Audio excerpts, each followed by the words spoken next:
So one of the main questions that I get is, what should a new beginner in Bible study get? So I made a video on this. So if you just click on this little link right there, this little link tree link, you can go to this little link right here, and then you just click on right here. It says for books and blogs to my website. So click on it. Then you click on this little button right there that says blog.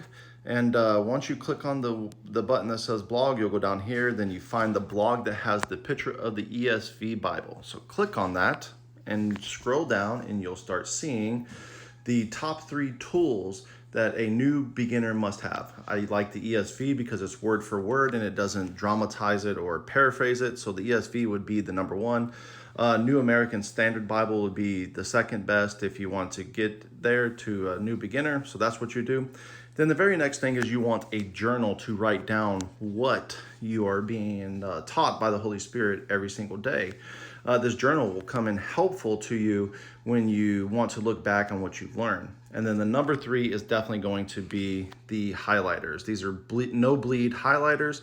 If you like this type of stuff, just use those links down there. They're Amazon links to buy this type of stuff. It helps me out and it helps this channel grow.